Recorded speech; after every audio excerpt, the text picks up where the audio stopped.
Thank you very much.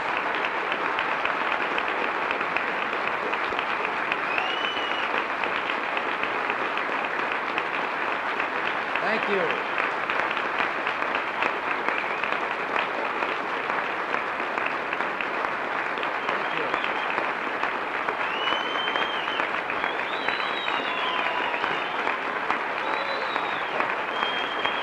Thank you very much.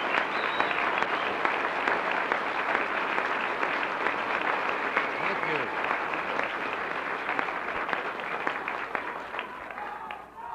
Well, I might as well go home now. I can't top that. My, us little old ladies in tennis shoes are a hardy lot.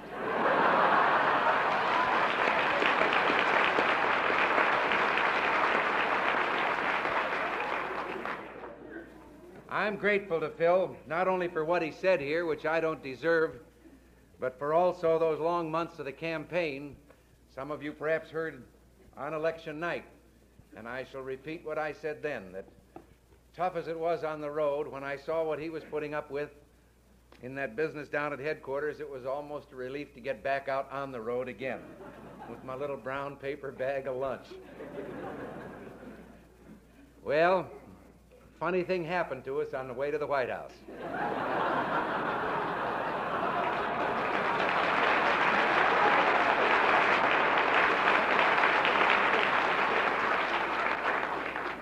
Now, I know there have been some who've been urging us to smile through our tears and to be good eggs. Well, you know, there's one thing about that. You can't be a good egg forever. Either you hatch or rot.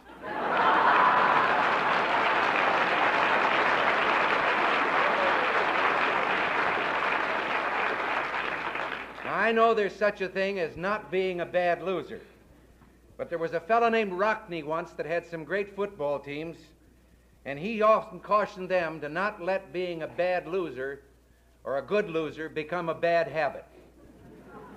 Now, there are those who will describe this meeting tonight and my remarks, such as they are, as a sort of a post-mortem or an autopsy. But that would be wrong terminology. We are not here to discuss a corpse.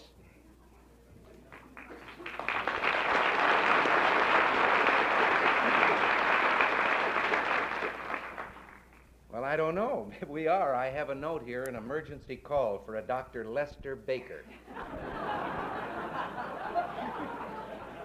Dr. Lester Baker. We've got it. Actually, we're here to talk of the continued action of 26 million live people who are dedicated to a belief in small, limited government and big, unlimited people.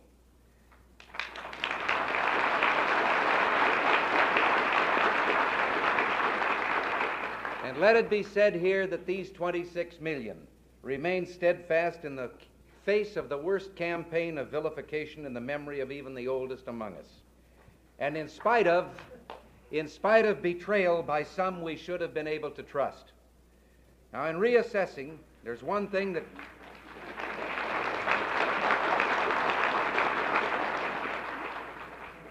in this reassessment, there's one thing that has to be understood. The conservative philosophy was not repudiated, nor was this contest between so-called liberalism and conservatism. We can boast of one accomplishment. Many would like to ignore this one too. The fact is that the victors didn't dare campaign by singing their usual liberal song. Instead, they did their best to present themselves as just at heart plain old country conservatives.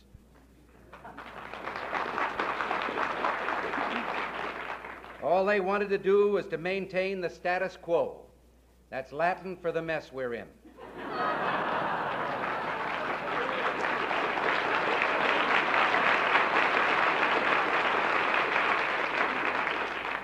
The welfare state became the Great Society, or as Hubert Horatio Humphrey, who can't give you the time of day without going into a filibuster, as he put it, we don't want a planned society, we want society planning.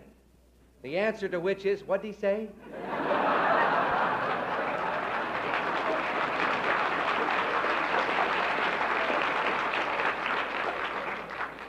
know, if the president would accept one word of advice from us, after watching Hubert campaign, my suggestion is to Lyndon, get a Republican doctor.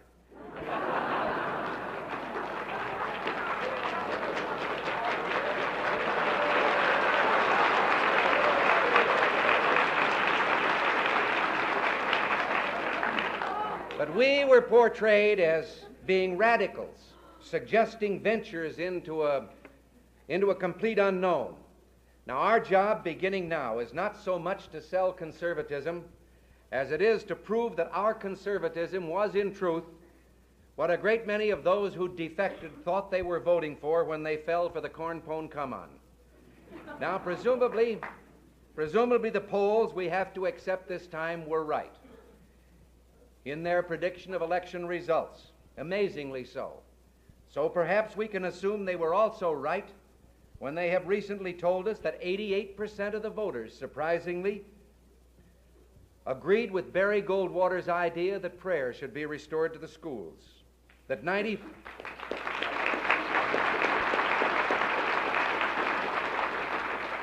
Gallup says that 94% concurred in the idea that the government was lax in the imposing of security regulations on government employees. More than a half of the voters agreed with Barry Goldwater in his concern regarding the lack of morality and corruption in government, and also more than half agreed they thought he could do a better job of correcting that situation. 60%, according to Mr. Gallup, agreed about the demoralizing effect of much of our welfare program, and 60% believed that the power of the federal government should be reduced. But those human computers, the political pundits, who engage in a certain amount of intellectual inbreeding most of the time, now they're pontificating about the role of the moderates and the liberals in the Republican Party. They say that control of the party must be returned to those people. Well, perhaps some of you have heard me explain. You know, someone once pointed out that if we lived in a country where cannibalism was practiced, an extremist would be someone who wouldn't eat anyone under any circumstances, and a moderate would be someone who'd eat just a few selected people on special occasions.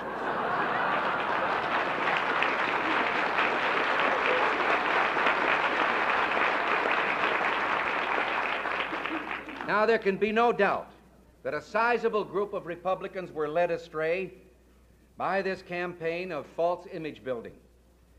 And we can make a pretty realistic guess that they probably numbered between 8 and 9 million based on the 1960 election returns.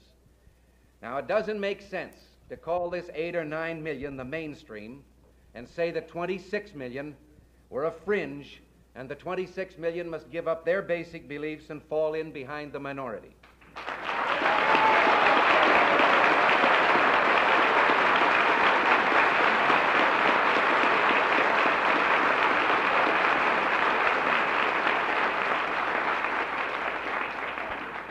As I said, and as these figures indicate, the problem, I think, is that we can find, without the heat of the campaign to complicate things, that they, the so-called defectors or moderates, and we have much in common and very little really to divide us. Now, you realize, of course, that I'm talking about our fellow rank-and-file Republican Party members. This does not mean that we intend to turn our party's high command over to traitors in the battle just ended.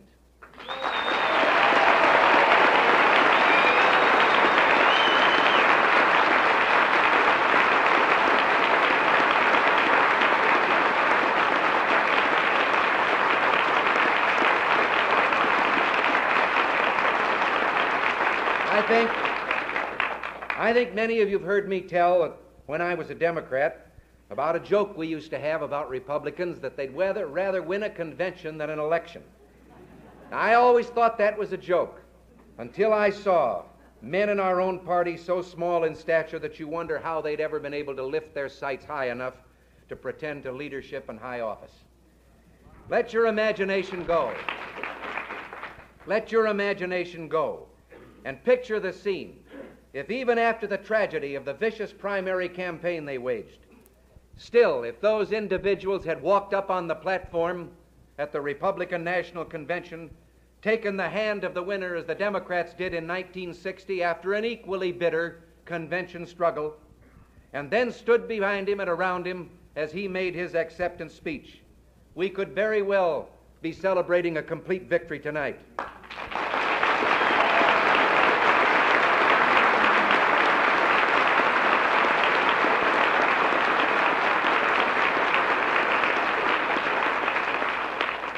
But it was their petulant silence that gave weight and authority to the Democratic campaign fiction. And each of these men knows in his heart that Barry Goldwater played a major role in their own political fortunes, from the governor's race in New York to the 1962 senatorial contest in California.